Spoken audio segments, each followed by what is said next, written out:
Salam, salam damai sejahtera. Di mana di pada pagi hari ini kita masih bisa tatap muka, itu semua karena Tuhan sangat peduli kepada kita. Sehingga di pada pagi hari ini kita masih bisa merenungkan kebenaran firman Tuhan. Jadi Bapak Ibu Saudaraku yang saya kasih di dalam nama Tuhan Yesus, mari kita bersyukur kepada Tuhan di mana kita di pada pagi hari ini masih dapat bernapas untuk merenungkan kebenaran firman Tuhan. Terlebih dahulu kita berdoa. Mari sama-sama kita berdoa. Ya Bapa kami yang baik dalam kerajaan surga, kami mengucap syukur kepada Engkau Tuhan, di mana Bapa Engkau telah membimbing, menopang, menyertai, melindungi, menyelamatkan kami pagi, siang, sore, bahkan di malam hari tadi kami tidur nyenyak. Dan di pada pagi ini Engkau telah banguni kami dengan sehat walafiat. Itu semua kami rasakan oleh tuntunan penyertaan perlindungan-Mu. Terima kasih Bapa, di mana pada pagi hari ini Tuhan kami juga akan membaca sebagian firman-Mu. Engkau campur tangan, Engkau bukakan rahasia firman-Mu sehingga betul-betul Bapa kami bisa mengerti dan bisa kami jalankan seturut dengan kehendak-Mu. Baik juga Bapak Ibu Saudaraku di mana saja berada pagi hari ini untuk menyaksikan video ini, kami percaya Bapa Engkau tetap campur tangan, Engkau berkarya sehingga kami bersama-sama bisa mengerti akan kebenaran firman-Mu ini, sehingga betul-betul Bapa kami bisa kembali kepada firman-Mu dengan sungguh-sungguh, tidak lagi mengikuti aturan-aturan manusia, tapi betul-betul kami kembali kepada firman kebenaran. Terima kasih Bapa, terima kasih syukur Bapa Engkau begitu baik. Di dalam nama Yesus kami serahkan renungan pagi kami dari awal pertengahan berjalan dengan baik. Dalam nama Yesus kami berdoa dan bersyukur. Haleluya, haleluya. Amin. Salam Bapak, Ibu, Saudaraku yang saya kasih di dalam nama Tuhan Yesus. Salam damai sejahtera. Di mana di pada pagi hari ini kita masih dapat menyaksikan kebenaran firman Tuhan, di mana kita masih bisa membaca firman Tuhan. Jadi ini semua Bapak Ibu Saudaraku bukanlah karena kekuatan kita, bukanlah kehebatan kita, tapi karena Tuhan sangat mengasihi kita, karena Tuhan tidak ingin kita binasa, tapi Tuhan ingin kita mendapatkan kehidupan yang kekal. Jadi Bapak Ibu Saudaraku ada dua pilihan, mengikuti dunia atau mengikuti Roh Kudus. Jika kita mengikuti dunia, tentu akhirnya akan binasa seperti orang kaya itu. Jadi orang kaya seperti orang kaya dengan Lazarus. Jadi kita melihat bagaimana Lazarus dia menderita hidupnya, tapi dia hidup akhirnya dia akan diangkat di sisi Abraham. Jadi orang kaya itu dia dibawa ke alam maut. Jadi inilah endingnya. Jadi Bapak Ibu Saudaraku, ini pilihan kita. Manakah pilihan kita? Apakah memang pilihan kita pilihan untuk melakukan kehendak dunia? Apakah memang kita melakukan keinginan Roh Kudus? Jadi di sini mari kita buka Alkitab kita dari Roma 8. Roma 8 mulai ayat 1. Di sini katanya judulnya hidup oleh Roh. Demikianlah sekarang tidak ada penghukuman bagi mereka yang ada di dalam Kristus Yesus. Jadi katanya tidak ada penghukuman bagi mereka yang ada di dalam Kristus Yesus. Kenapa? Jika kita taat dan setia. Jadi tidak cukup hanya nama saja, tidak cukup hanya saya orang Kristen, saya anak Tuhan, saya ke gereja. Itu tidak cukup, itu hanya di dunia. Yang utama hati kita, apakah memang kita sudah berbuat seturut dengan kehendak Tuhan. Jadi jika kita belum berbuat seturut dengan kehendak Tuhan, berarti kita hanya mengatakan, saya orang Kristen, KTP Kristen, kartu keluarga Kristen, tapi isinya belum Kristen. Perbuatan kita belum Kristen. Jadi ini harus kita perhatikan.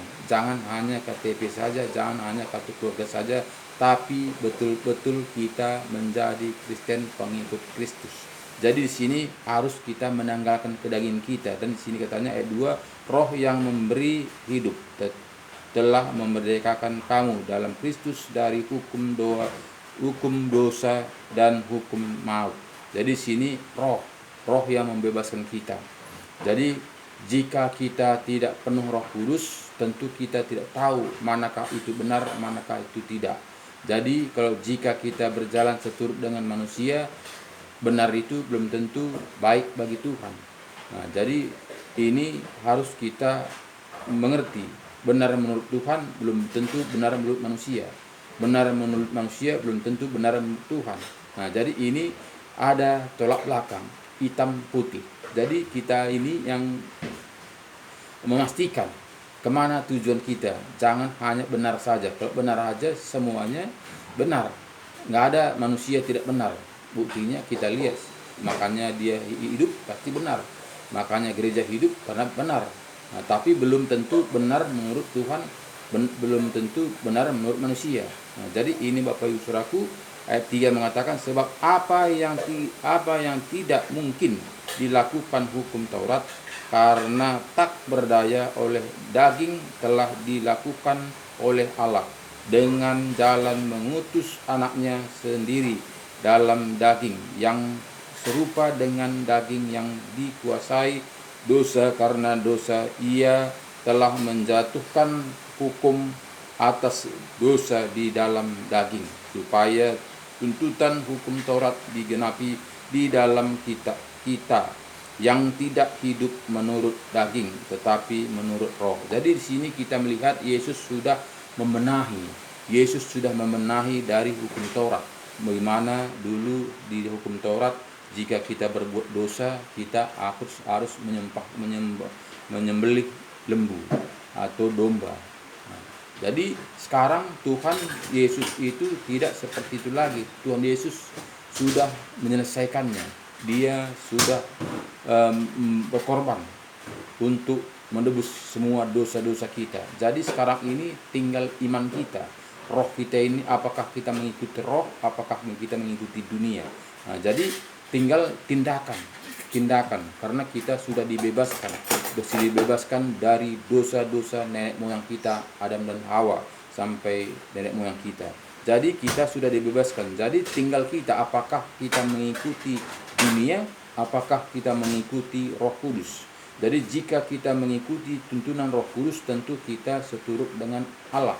Kenapa? Karena Roh Tuhan akan diturunkan kepada kita jika kita percaya akan kebenaran firman Tuhan. Jadi Roh Tuhan itulah akan berkata-kata, Roh Tuhan itulah akan menuntun kita, Roh Tuhan itulah akan menyertai kita bagaimana seharusnya menjalankan kebenaran firman Tuhan itu. Jadi bukan dengan akal kita, bukan dengan kepintaran kita, bukan dengan kecerdasan kita, tapi ada Roh Tuhan untuk menuntun, membukakan rahasia kebenaran firman Tuhan. Karena Bapak Ibu Saudaraku, firman Tuhan ini tidaklah logika, tidak bisa dicerna oleh otak manusia. Karena kalau dicerna otak manusia, sehingga firman Tuhan ini kita tambah-tambahi, kita kurang-kurangi.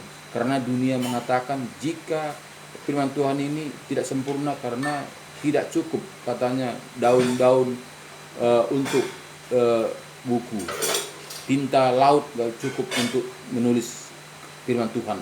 Itu dunia mengatakan. Jadi Alkitab ini belum sempurna, Alkitab ini masih sebagian.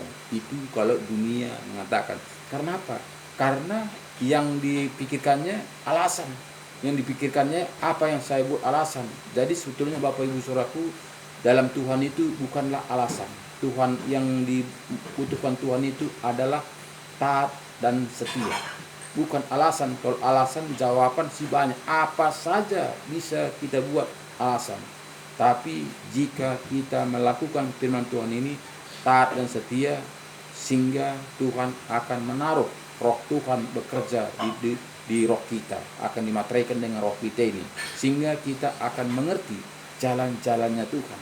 Jadi kita tidak perlu lagi merenungkan bagaimana, hayalkan lagi bahkan bagaimana, sehingga bisa kita stres, bisa kita gila untuk memikirkan yang tidak bisa kita jangkau. Karena apa? Karena otak kita hanya segepok aja cuma otak kita ini. Bagaimana kita bisa menjangkau yang kita tidak bisa jangkau? Jadi cukuplah yang tertulis. Jangan kita mengatakan daun-daun pun dibikin dari buku, dan enggak tinta laut pun kita bikin tinta pulpen untuk menulis ini, tak kan cukup firman Tuhan ini. Itu terlampau jauh, harus kita hayalkan. Jadi mari kita ikuti, taati yang ada, yang tertulis. Jadi jangan dikurangi, jangan ditambahi. sehingga kita bisa mendapatkan bagaimana seturut janji Tuhan. Ayat 4 tadi mengatakan kepada kita supaya tuntutan hukum Taurat digenapi di dalam kita yang tidak hidup menurut daging tetapi menurut roh, sebab mereka yang hidup menurut daging memikirkan hal-hal yang dari daging, mereka yang hidup menurut roh memikirkan hal-hal yang dari roh. Jadi Bapak Ibu Saudaraku, jika kita hidup oleh daging, tentu kita memikirkan hal-hal tentang kedagingan, kenikmatan, keindahan, kebahagiaan dan sebagainya. Jadi kepuasan. Nah, jadi itu yang dipikirin oleh daging. Tidak pernah memikirkan bagaimana ketika kita meninggalkan dunia ini. Jadi jika kita dituntun oleh roh, kita terfokus akan kebenaran firman Tuhan, karena dibukakan rahasia firman Tuhan, karena kita mengerti jalan-jalannya Tuhan. Karena jika kita tidak penuh roh, kita tidak nalar, tidak nangkap, tidak bisa kita menanggalkan kedagingan kita. Kita tidak bisa menanggalkan hawa nafsu kita. Karena apa? Karena kita akan dikuasai oleh daging kita, sehingga kita lebih condong kepada daging ketimbang Roh Kudus. Jadi Bapak Ibu Saudaraku yang saya kasih di dalam nama Tuhan Yesus, marilah kita kembali kepada firman-firman kebenaran. Undanglah Roh Kudus masuk dalam hati kita, sehingga Roh Kuduslah yang menguasai, menuntun, membimbing kita, sehingga pikiran kita itu pikiran surgawi. Karena kita bukanlah anak-anak dunia, kita hanya numpang di dunia ini, hanya numpang. Tuhan mengatakan seperti kembang di pagi hari dia akan mekar, begitu datang sinar matahari akan kencup, layu akan busuk. Hanya begitu katanya kita hidup di dalam dunia ini. Tapi manusia tidak menyadarinya. Manusia menganggap kita ini hidup selama-lamanya, sehingga tidak pernah memikirkan bagaimana ketika dia meninggalkan dunia ini.